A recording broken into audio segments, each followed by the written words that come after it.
വളരെ സിമ്പിളായിട്ട് തയ്യാറാക്കിയെടുക്കാൻ വേണ്ടി പറ്റുന്ന നല്ലൊരു 4 മണി പലഹാരത്തിൻ്റെ റെസിപ്പിയുമായിട്ടാണ് ഇന്ന് വന്നിരിക്കുന്നത്. കുട്ടികളൊക്കെ സ്കൂൾ വിട്ട് വരുമ്പോൾ ഈസി ആയിട്ട് നമുക്കിത് ഉണ്ടാക്കിയെടുക്കാൻ വേണ്ടി പറ്റും. അതിനായിട്ട് ആദ്യം തന്നെ ഒരു ബൗളിലേക്ക് 1/2 കപ്പ് റാഗിപ്പൊടി ചേർത്ത് കൊടുക്കാം. റാഗിപ്പൊടി അല്ലെങ്കിൽ മുത്താറിപ്പൊടി എന്നൊക്കെ പറയും. പൊതുവേ കുട്ടികൾക്ക് ഇഷ്ടമല്ലാത്ത ഒരു ഐറ്റമാണ് ഈ ഒരു റാഗിപ്പൊടി. പക്ഷേ ഇങ്ങനെയൊക്കെ ഉണ്ടാക്കി കൊടുത്താൽ കുട്ടികൾ എന്തായാലും കഴിക്കും.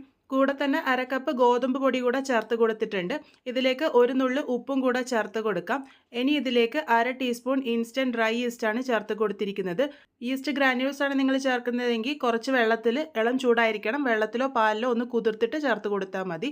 ഇതിലേക്ക് 2 ടേബിൾ സ്പൂൺ പഞ്ചസാര കൂടെ ചേർത്ത് കൊടുക്കാം. ഇതൊരു മിതമായിട്ടുള്ള മധുരം മാത്രമേ കാണുള്ളൂ. നല്ല മധുരമൊക്കെ വേണമെങ്കിൽ 3 ടേബിൾ സ്പൂണുകളൊക്കെ ചേർത്തോളൂ. ഇതിലേക്ക് 1 ടേബിൾ സ്പൂൺ നല്ല ഫ്രഷ് തൈരും കൂടെ ചേർത്തിട്ടുണ്ട്. തൈരും കൂടെ വരുമ്പോൾ ഈ ഒരു പലഹാരത്തിന് നല്ലൊരു സോഫ്റ്റ്നെസ് കിട്ടും. കൂടെ തന്നെ 1 ടേബിൾ സ്പൂൺ റിഫൈൻഡ് ഓയിലും കൂടെ ചേർത്ത് കൊടുത്തിട്ടുണ്ട്. നല്ലൊരു ഫ്ലേവറിനായിട്ട് 1/2 ടീസ്പൂൺ വാനില എസൻസ് ആണ് ചേർത്ത് കൊടുത്തത്. ഇത് കയ്യിലില്ലാന്നുണ്ടെങ്കിൽ ഏലക്കാപ്പൊടി ചേർത്താലും മതിയാകും. ഇനി ഇതിലേക്ക് ഇളം ചൂടായിട്ടുള്ള പാലാണ് ചേർത്ത് കൊടുത്തിരിക്കുന്നത്. പാലോ വെള്ളമോ നിങ്ങൾക്ക് ഉപയോഗിക്കാവുന്നതാണ്. പാലാകുമ്പോൾ രുചി ഒന്നും കൂടെ കൂടും. എന്തായാലും ഇളം ചൂടായിട്ടുള്ള പാലോ വെള്ളമോ ചേർക്കാൻ വേണ്ടിയിട്ട് ശ്രദ്ധിക്കുക. 1/4 കപ്പാണ് നമുക്കിതിലേക്ക് ആവശ്യമായിട്ട് വരിക. ആദ്യം 1/2 കപ്പോളം ചേർത്തു. ഒന്ന് മിക്സ് ചെയ്തെടുത്തതിന് ശേഷം വേണം ബാക്കിയുള്ളത് ചേർത്ത് കൊടുക്കാൻ വേണ്ടിയിട്ട്. എനിക്കിപ്പോൾ ഇവിടെ 1/4 കപ്പ് പാല് മുഴുവനായിട്ടും തന്നെ ആവശ്യമായിട്ട് വന്നിട്ടുണ്ട്. പക്ഷേ അത് നമ്മൾ ഉപയോഗിക്കുന്ന പൊടിയിലെ വ്യത്യാസമൊക്കെ അനുസരിച്ച് അങ്ങോട്ടോ ഇങ്ങോട്ടോ ആവാനുള്ള സാധ്യതയുണ്ട്. അതുകൊണ്ട് ആദ്യമേ മുഴുവനായിട്ട് ഒഴിച്ചു കൊടുക്കാതെ കുറച്ചായിട്ട് മാത്രം ഒഴിച്ചു കൊടുത്ത് നല്ലപോലെ മിക്സ് ചെയ്തെടുക്കാൻ വേണ്ടി ശ്രദ്ധിക്കുക.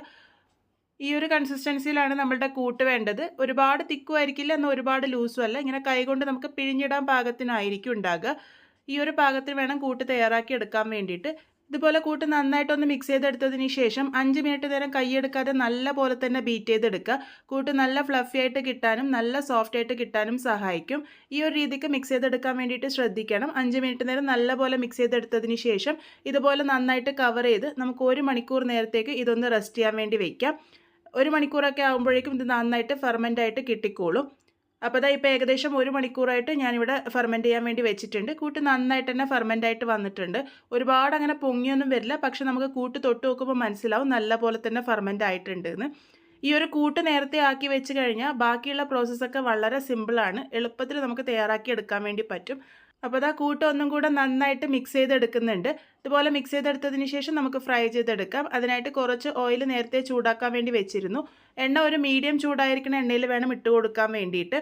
ഒരുപാട് ചൂടായിരിക്കാൻ വേണ്ടി പാടില്ല. അതുപോലെ തന്നെ കൂട്ട് തൊടുന്നതിന് മുന്നേ കയ്യിലൊരല്പം വെള്ളമാക്കുന്നതാണെങ്കിൽ ഒട്ടും തന്നെ പറ്റിപ്പിടിക്കാതെ നമുക്ക് ഈസി ആയിട്ട് പിഴിഞ്ഞിട്ട് കൊടുക്കാൻ വേണ്ടി പറ്റും.